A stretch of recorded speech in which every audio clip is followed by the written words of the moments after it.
Hello dear students, this is me Bharti and today again we are going to continue with the topic circle, in which in the last session we saw problem set 3.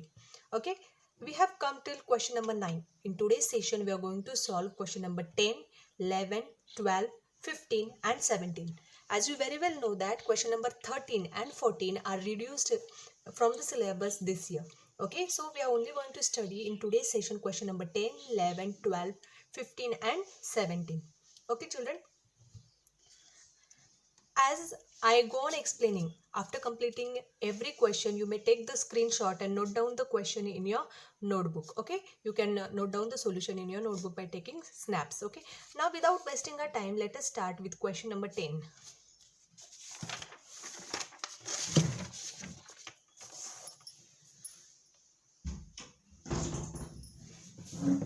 Okay, so in question number 10, in figure, seg AB is the diameter of a circle with center C.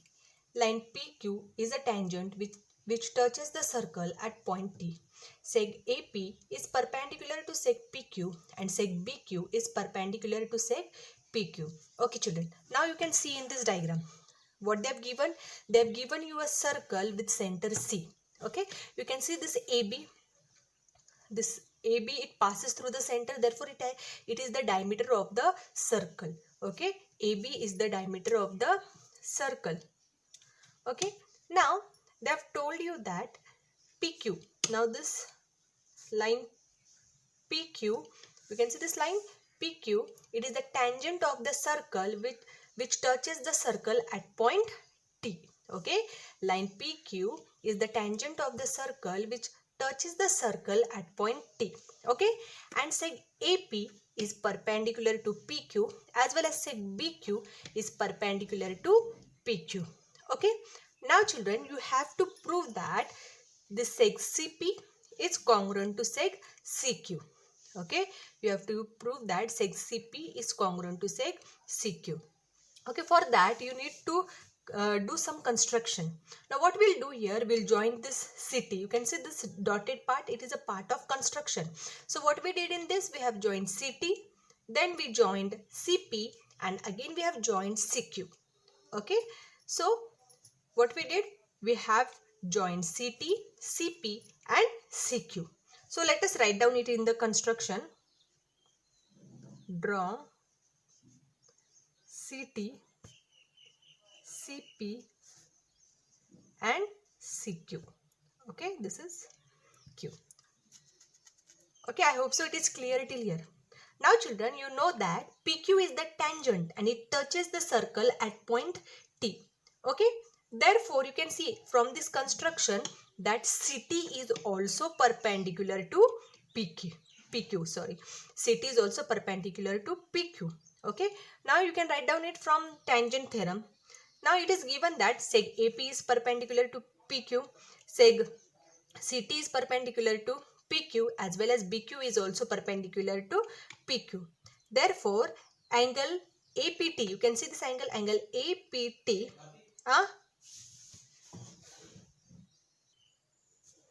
Okay, so there was little disturbance, so we'll continue again. Okay, so just now we saw construction. Now let us move on towards the proof. Okay, now in proof also what we are going to do, you very well know that PQ is the tangent which touches the circle at point T. Okay, therefore seg AP is perpendicular to PQ, CT is perpendicular to PQ from construction and BQ is perpendicular to PQ. Okay, this angle you can see APT. Okay, angle APT is equal to angle CTQ is equal to angle BQT. Okay, all these three angles, you can see this angle and this angle, all these three angles are equal as they are 90 degrees. Okay, and also you can call them as corresponding angles. Okay, now you can clearly see here that AP is parallel to CT is parallel to BQ. Therefore, this AP will be parallel to BQ. Okay, now what we are going to do is AC upon CB is equal to PT upon TQ. Okay, then now if you see children, this CB and AC, they are equal. No? So instead of CB, I can write down here AC.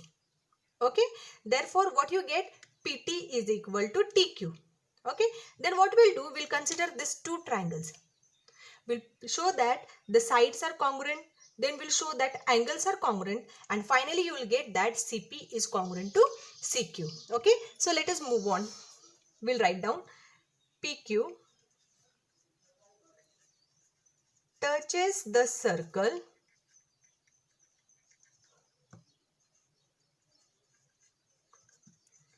at point T. Okay. PQ is the tangent of circle.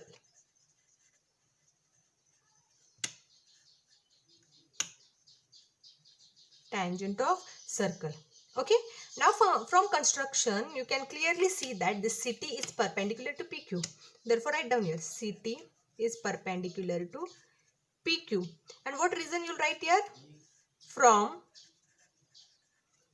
tangent theorem. From tangent theorem. Okay. So this is from tangent theorem. Now children, you also know that AP is perpendicular to PQ. Write down here. AP is perpendicular to PQ.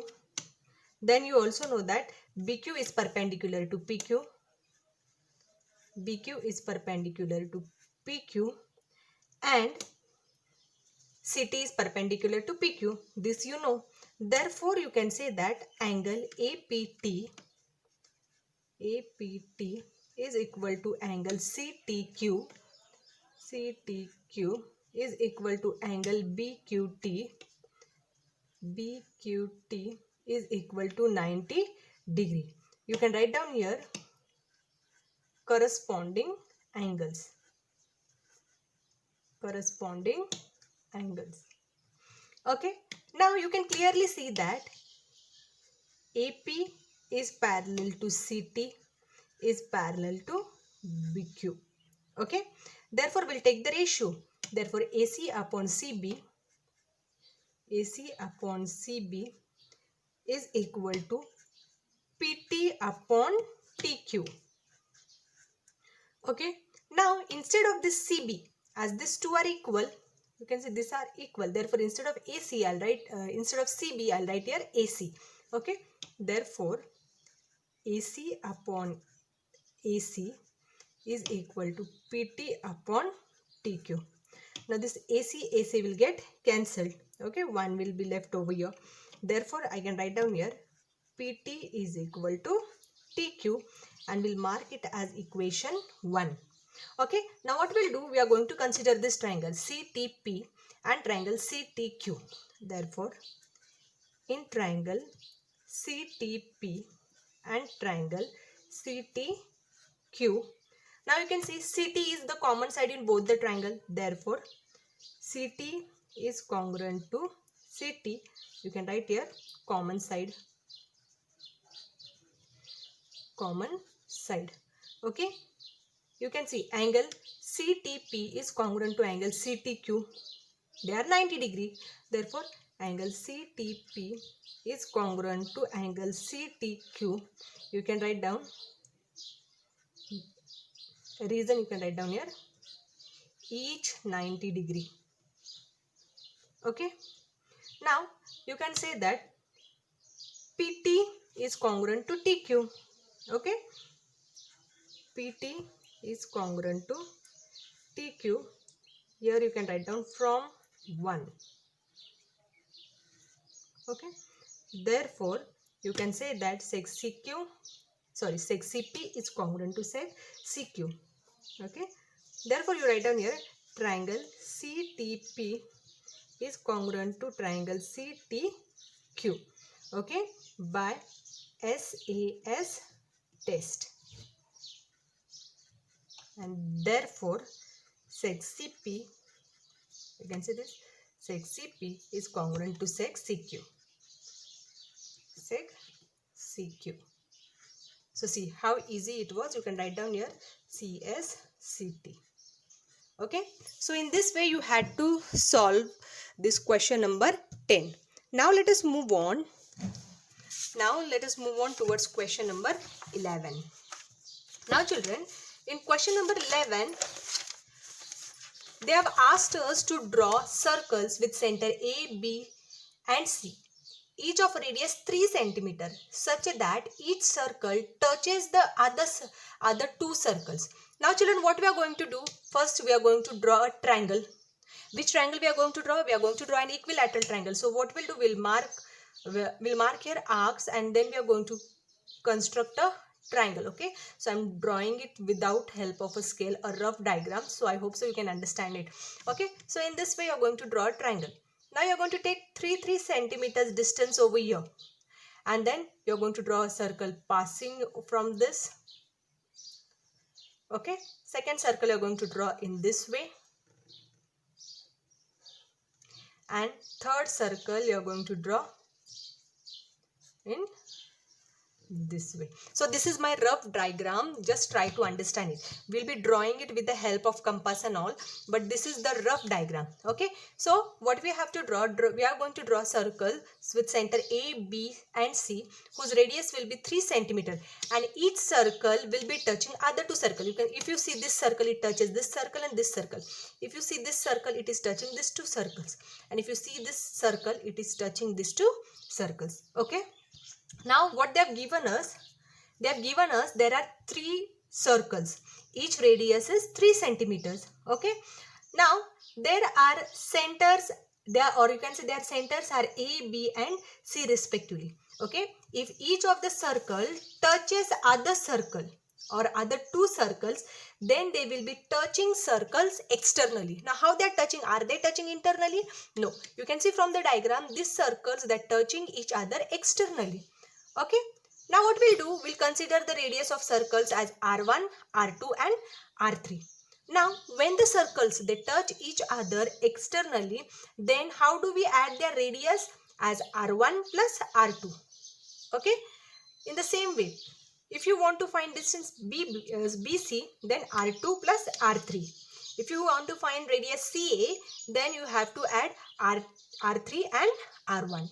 So in the proper way, we'll first write it down, and on the next page, we'll do the construction of these circles. Okay, first of all, let us write down. There are 3 circles.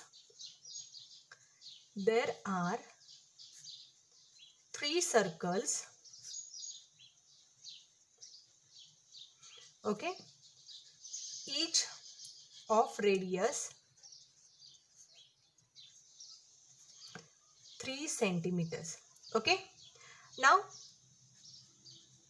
their centers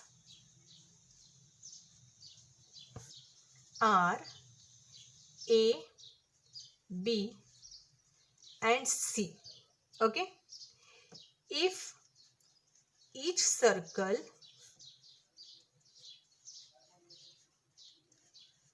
touches other two circles,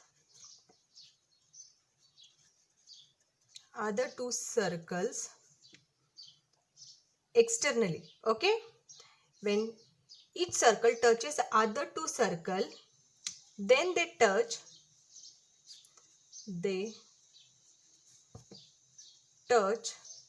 each other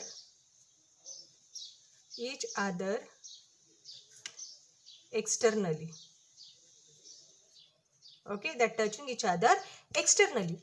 Therefore, you can write down their radii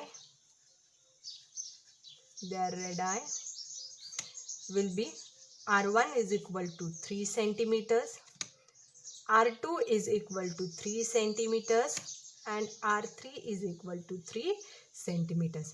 Okay, now so that, now if you see radius of first circle, our distance AB will be R1 plus R2. Now what is R1? 3. R2 is also 3. Therefore 3 plus 3, that will be 6. Therefore AB will be 6. So what we will do, first we'll draw segment AB. Okay, then we'll draw segment BC, and then we'll draw segment AC, each of 6 centimeters. Okay, now we got AB. Now we'll find out BC. BC is what? R2 plus R3. Now that is 3 plus 3, that is 6 centimeters. This is also 6 centimeters. 6 centimeters. Okay. Now CA. CA is what? R3 plus R1. That will be how much? 3 plus 3. That is 6 centimeters. Therefore, you got CA is also 6 centimeters. Now, using the distance AB, BC and CA, we are going to construct these circles. Okay. So, let us take other page. Now, children, you very well know that they have given AB as 6 centimeters. Okay. BC 6 centimeters and CA 6 centimeters. Therefore, what we are going to draw? We are going to draw an equilateral triangle. Now, first of all, what we'll do is we'll mark a 6 centimeter distance over here. So, I'll take it in the center. Now, I'll draw here 6 centimeters. Okay, now children, what I'll do? I'll mark and keep here 3 centimeter distance also. Okay. Now, I'll name it as A, B. How much it is? 6 centimeters. Okay. Now, with the help of compass,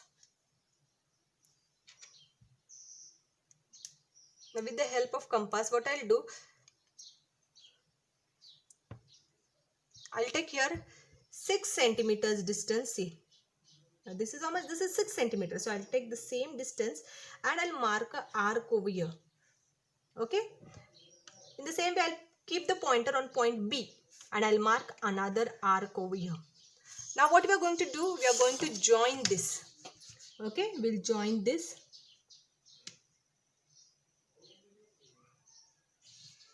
Okay.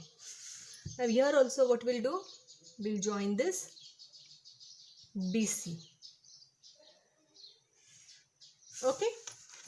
Now, we'll name this point as C. Now, children, what we'll do? With the help of scale, I'll mark here 3 centimeters. Okay. In the same way, I'll take 3 centimeters distance over here and I'll mark it here. 1 second, children.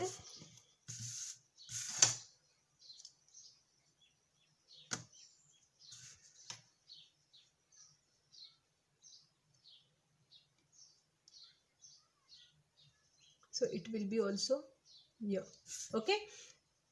3 centimeters. Now, what we are going to do is we are going to place the pointer on A.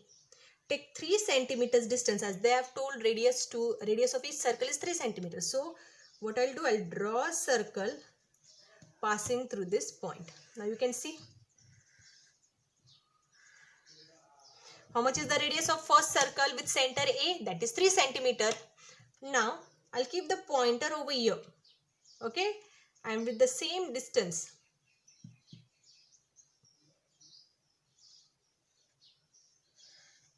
Same 3 centimeter distance I will be taking and I will be drawing a other circle.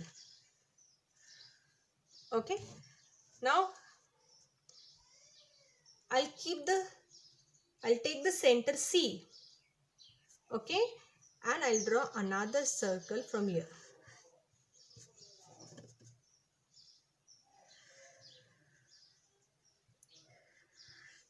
Okay.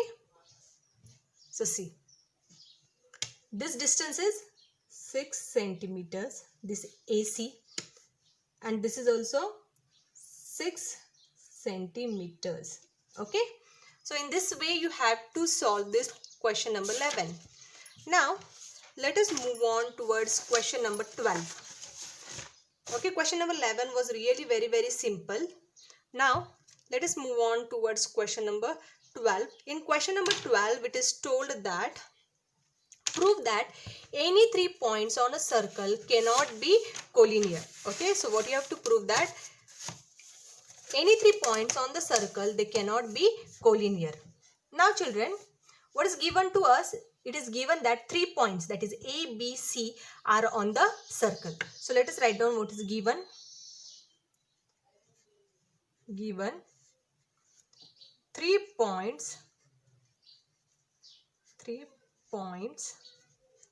that is A, B and C are on circle. Okay, you have to prove that. To prove points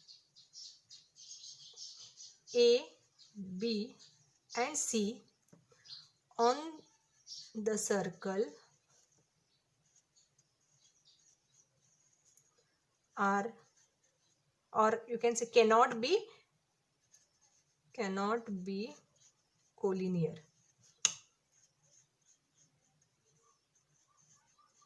Okay, now let us move on towards the proof. Now children, what they've given us, points A, B and C lie on the circle. So write down here first, points A, B and C are on circle. Okay, this is given to you all.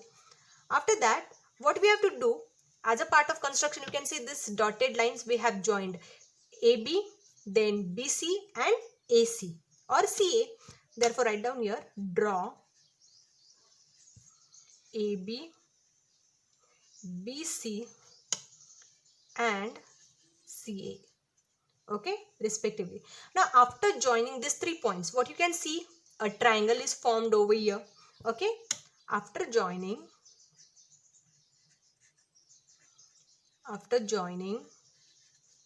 AB, BC and CA, we get a triangle. Okay, we get a triangle.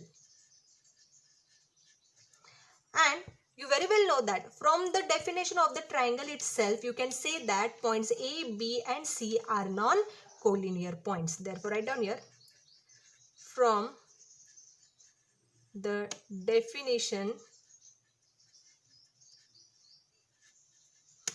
of triangle, points A, B and C are non-collinear. Okay, therefore points A, B and C cannot be collinear because they are the vertices of the triangle. Okay, they are vertices of the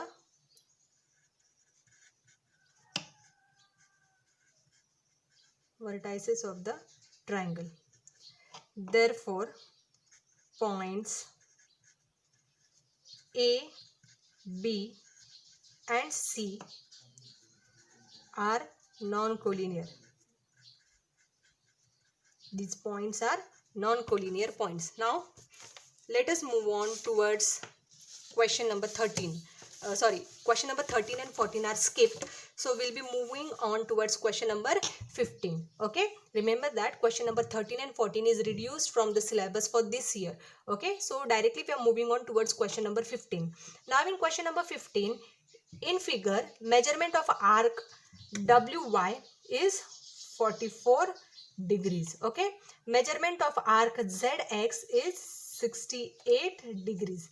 Okay, you have to find measurement of angle ZTX. This angle you have to find out. Okay, then secondly you have to find they have given you WT as 4.8, then TX as 8, YT as 6.4, and you have to find TZ. Okay, in question number 3 they have given if WX, okay, if this total distance WX is 25, if total distance YT is 8 and YZ, this total distance YZ is 26, then you have to find WT. Now children, what we'll do first, that we'll find measurement of angle ZTX. Okay, we'll find measurement of this angle. After that, this question number 2 and 3. Okay, question number 2 and 3 all together we'll solve it in a combined way. First we'll get value of TZ and then we'll get value of WT. But instead of solving it separately, it will become very lengthy. So what we are going to do is we'll solve this question number 2 and question number 3 together. Okay, so let us first find measurement of angle ZTX. Okay, first one, measurement of angle ZTX is equal to question mark. Now if you see angle ZTX, okay, it is what? If you see by inscribed angle theorem, it is half of measurement of arc ZX plus measurement of arc WY. Okay, so what will we do here? Measurement of angle ZTX is equal to half in bracket measurement of arc ZX plus measurement of arc WY. Okay. Now children, half. So what is measurement of ZX? ZX is 68. It is given here. It is 68 plus WY is how much? 44. Okay. Therefore, half into, if you add this two, you will get 112. Okay. Now, 2 1s are 2 5s are 10. 1 is left. 2 6s are 12. Therefore, 56 is the measure, or 56 degree is the measurement of angle ZTX. Okay. Now, question number 2 and 3 we are going to solve it in a combined form. So first I'll for namesake I'll write it question number 2. Now you know that WX and YZ, they intersect each other at point T. So I'll write down here WX and YZ intersect each other at T. Okay. Therefore, WT, you can see this WT into TX is equal to YT into TZ. YT into TZ. Okay. You can write down here from the theorem of intersecting chords. From the theorem of intersecting chords.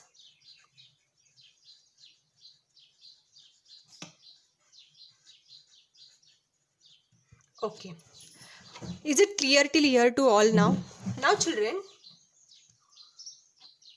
therefore what we'll do, WT, if you see this WT, this distance, okay, sorry, this distance, we'll take it is equal to as X, okay, and this TX is equal to 25 minus X, okay, as you know that total WX is 25, therefore this TX will be what? 25 minus X, understood? Therefore, write down here TZ is equal to, now if you see this TZ, that is what? YZ minus, okay, or this YZ minus YT, okay, this total distance if you see YZ minus YT, you will get TZ, okay, therefore I'll write it here, TZ is equal to total distance YZ minus YT. Okay, now if you observe question number 3 or third question in question number 15, they have given you that YT is how much? YT is 8, okay, and YZ is 26. Therefore, what we'll do? 26 minus 8. That will be your TZ. Therefore, how much you get TZ? TZ is equal to 18. So, see, your question number 2 is solved over here. Now, let us move on towards the third one. Now, what we did, WT is equal to X and TX is equal to 25 minus X. Now what we'll do, X into 25 minus X is equal to 8 into 18. Okay. Now see, WT is what? Wt is x. Okay, Tx is what? 25 minus x. So what we did in this formula, in this we have put the values. Yt is how much? Yt is 8 and Tz we got 18. Okay, now we'll do here multiplication, that is 25x minus x square is equal to 144. Now what we'll do, we'll take all these terms to one side. Okay, 0 is equal to x square minus 25x plus 144. We'll write it in a proper way. X square minus 25x plus 144 is equal to 0. Okay, now we'll split these terms. Now what we'll do, x square minus 16x minus 9x plus, now how much is this 144? You can split it, no, into 16 plus 16 into 9 is equal to 0. 144 means what? 16 into 9. Now x minus 16 minus, here we'll take 9 as common, and x minus 16 is equal to 0. Now x minus 16 is common, we'll write it once and we'll put this 2 in bracket. X minus 9 is equal to 0. Now I don't have place over here, so I'll write it down here. Therefore you can write down here x is equal to 16 or x is equal to 9. Okay, therefore x is equal to Wt. You very well know that what we did, Wt is equal to x. Therefore x is equal to Wt. Therefore you can write down Wt is equal to 16 or 9. So in this way you had to solve this question number 15. So it was very easy, dear children. Now let us move on towards last question of this today's session. Now in this question, if you see children, in this question number 17, this question is given in the form of fill in the blanks. So it's very easy. Now you can see here in figure, chord EF is parallel to chord GH. You have to prove that chord EG and is, or you can say chord EG is congruent to chord FH. So you have to solve this proof in the form of fill in the blanks. Now children, if you see here in the proof, what we have, in diagram you can see this dotted line. Okay, so it will be a part of construction. So draw set GF, it is already given. Now if you see two angles are there, EFG, see this angle EFG is equal to angle FGH. Okay, how it is forming a Z? That means these angles are alternate angles. You can write down here, alternate angles, as EF is parallel to GH. Okay, now angle EFG is angle EFG is equal to angle FGH. Okay, once again we'll write it down. Now angle FGH, if you see this angle FGH is equal to dash inscribed angle theorem. Now what will come here children? Okay, what will be here? Angle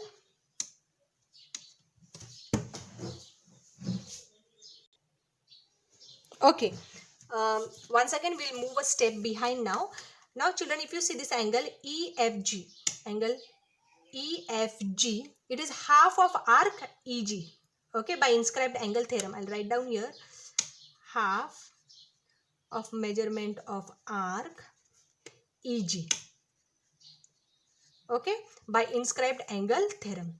Now if you see this angle FGH, it is half of arc FH. It is half of arc FH. So your place is not there, I'll write it down here, is equal to half of measurement of arc FH. Okay, now this will be your equation 3. Okay, now measurement of arc EG, you can see this measurement of arc EG will be equal to measurement of arc FH. Measurement of arc FH from equation 1, 2 and 3. Therefore, chord EG is congruent to chord FH. By what? By you very well know that corresponding chords of congruent arcs are congruent. So you can write down here. Corresponding chords of congruent arc are congruent. Okay, so I hope so this is all clear to you, and in the next session we'll be starting with the question number, as 18 is dropped. Okay, we'll see question number 19, question number 20, 21, 22nd question is also cancelled. Then we are going to see question number 23, 24 is again cancelled, and question number 25. Okay, so this was all for the today's session. I hope so you all take the screenshots wherever necessary and note down it in your notebook. Okay.